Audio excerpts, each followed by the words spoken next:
Mag-harvest ako ng okra. Ayan pa. Oh.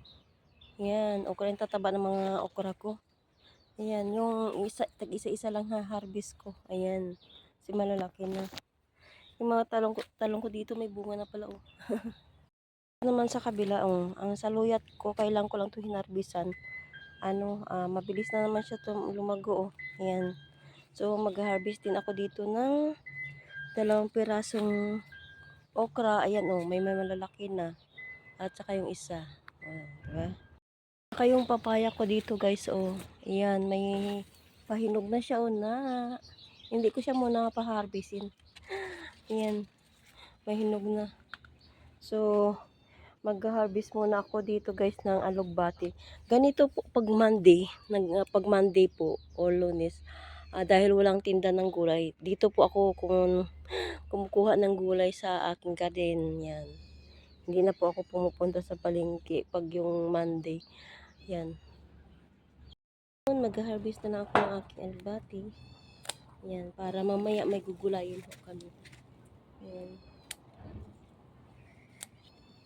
Diba? Walang problema sa amin dito pag yung walang tinda na gulay kasi may mga pananim po ako ng gulay.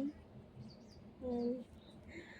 Oh, at saka yung tataba na rin yung mga basil ko. Yan. Walang taga-harvest na ngayon dito kasi umalis na yung taga-harvest sa apartment ni Amo. Lumipat na sila doon sa bahay nila na pinagawa. Kaya dito, oh, ang pupunan. Yan. Yan, hanggang doon, oh, bunga. Langka dito may bunga 1 piraso.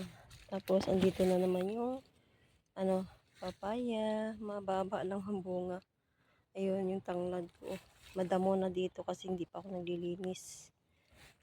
Tanim ako ng kamuti dito sa sa sako. Ibang klaseng kamuti yan. Yan. O, diba? Dito lang ako kumuha ng lupa.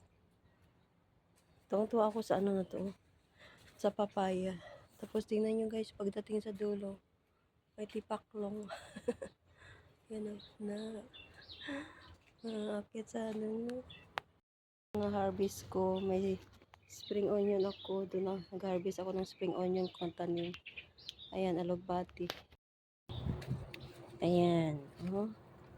Dito ako nag-harvest ng spring onion. Tinatali ko kasi natutumba sila pag malakas ang ulan, hangin. Hindi ko na maiwanan yung payong ko.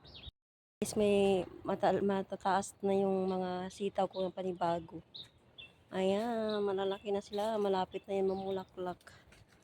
Yan ako nag-harvest ng alugbati. Yan. So, may na. May mga bunga na yung akin.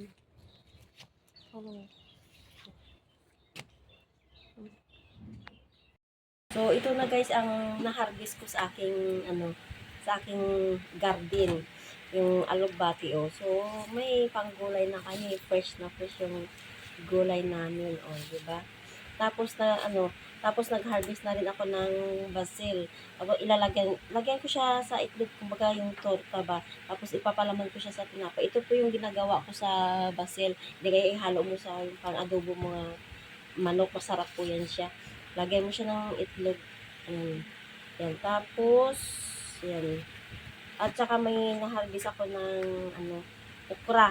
Araw-araw may naharvest ako ng okra na tagi-1 piraso kasi nga, yung medyo maliit dito, hindi ko siya kinukuha kinabukasan. So, araw-araw may naharvest ako tagi-1 piraso. So, kahapon hindi ko talaga ito kinuha at yung isang araw kasi nga, ayaw ko siyang kunin kasi medyo maliit pa siya at saka hindi naman siya matanda, malambot po ito pag ganito siya kalalaki.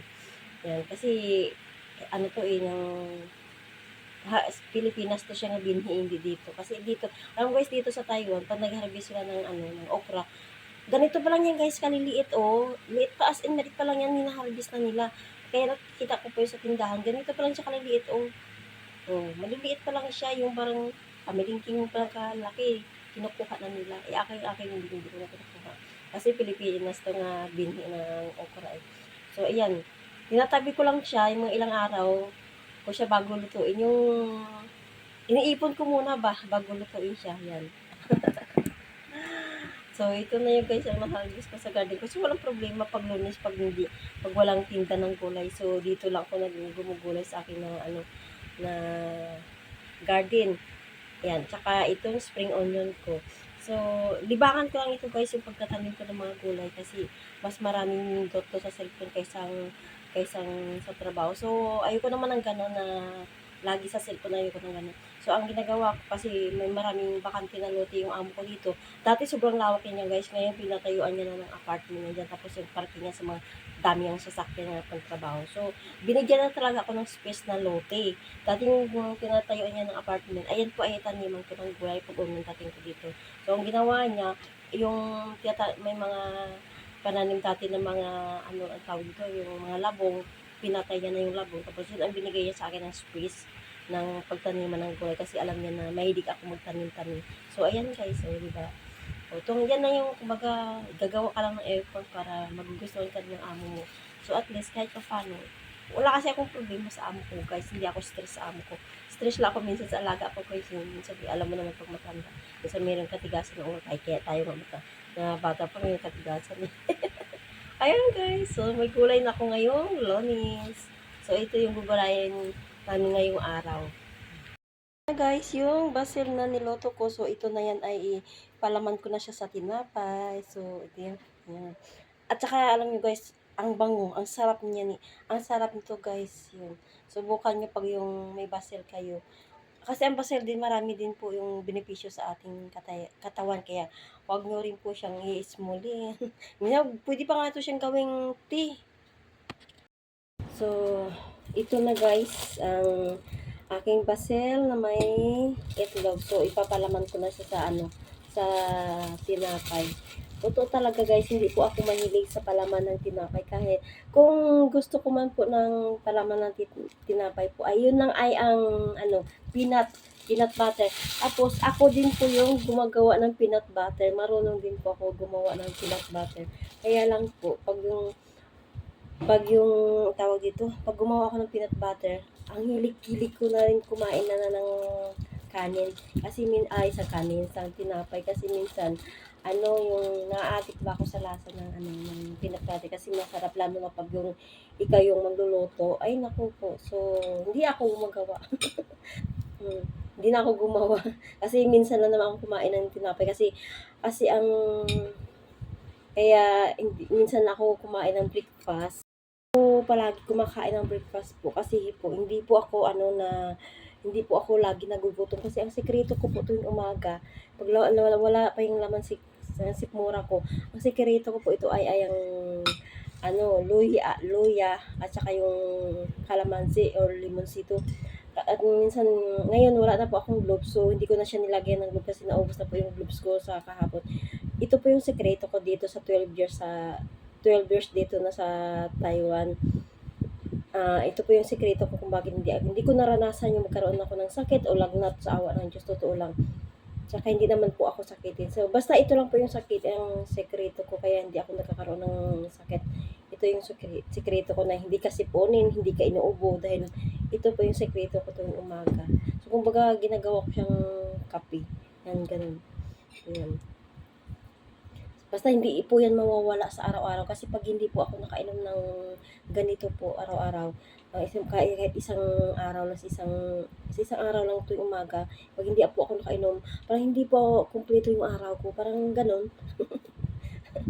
Yan, so ngayon bibigyan ko na yung alaga ko. Isang slice lang yung tinapay sa kanya, hindi ko siya pwede ng tapalan kasi hindi po mauubos. So, ang ginagawa ko minsan, pag yung hindi basil ang ilalagay ko sa itlog ay yung spring onion, yan. O, diba? Hindi. O, ganito po yung ginagawa ko po pag may tinapay kami. Yan. Yan lang. Pwede, masarap din po ito yung ulam sa, sa kanin na. Sa breakfast. So, yan lang. Wala nang kalaman. So, solve na kami ng alaga ko.